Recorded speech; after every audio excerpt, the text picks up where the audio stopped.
ہمارے درمیان رسول اللہ صلی اللہ علیہ وسلم کے درمیان صحابہ کی زندگی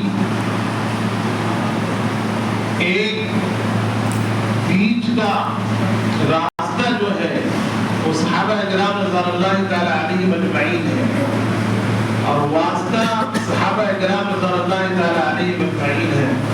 صحابہ کو اگر بیچ سے ہٹا دیں گے تو پورا دین ختم ہو جائے گا، پوری شریعت ختم ہو جائے گی۔ اگر صحابہ اکرام کے تعلق سے ذہن و دماغ میں بدگمانیاں بیٹھا دی جائیں گی اور صحابہ اکرام رضی اللہ تعالی علیہم اجمعین کی ذات مقدسہ کو اگر بدگمان کر دیا جائے گا تو پھر دین کی جو اصل صورت ہے، دین کی جو اصل شکل ہے جو ہمارے درمیان ہے، اس کی کوئی پھر حیثیت نہیں رہ جائے گی۔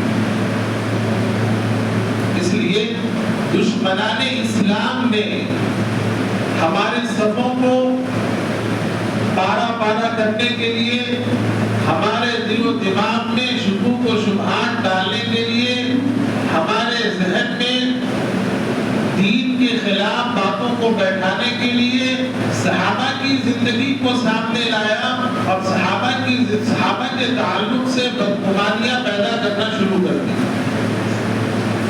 اللہ تعالیٰ نے قرآن کریم کے اندر ارشاد فرمایا کہ میرے صحابہ یعنی میرے نبی کے صحابہ جن کو ہم نے اپنے نبی کی معیت کے لیے چنا ہے،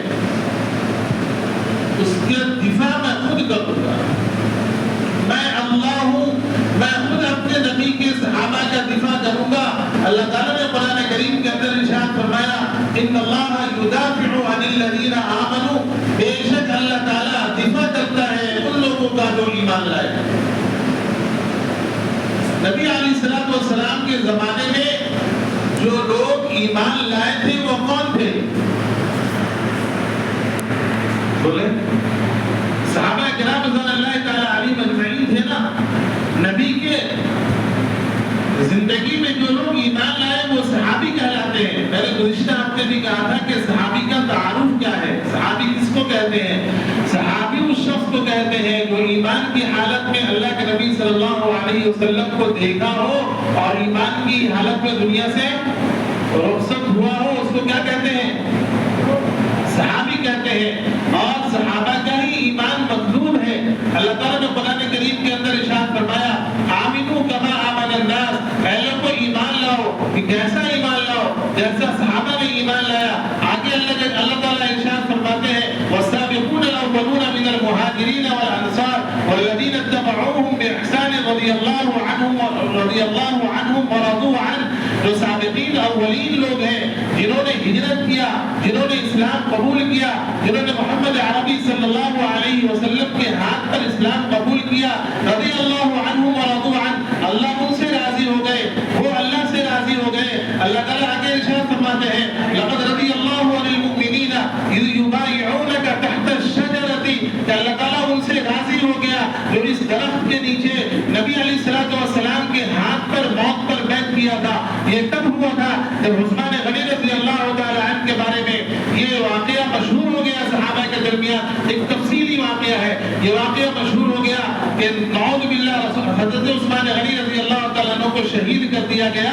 تو نبی علیہ السلام نے صحابہ سے بیعت لیا ہے، اور جب حضرت نبی علیہ السلام نے صحابہ سے بیعت لیا ہے تو اللہ تعالیٰ نے ارشاد فرمایا، قرآن میں آیت نازل فرما دی لقد رضی اللہ عن المؤمنین، کہ اللہ تعالیٰ راضی ہو گیا۔ کہ کن سے راضی ہو گیا؟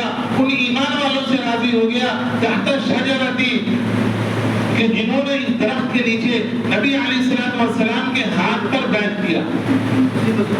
آگے اللہ تعالیٰ نے ارشاد فرمایا وعلى الثلاثة الذين خلفوا حتى إذا ضاقت عليهم الأرض بما رحبت وضاقت عليهم أنفسهم وظنوا أن لا ملجأ من الله إلا إليه ثم تاب عليهم ليتوبوا إن الله هو التواب الرحيم۔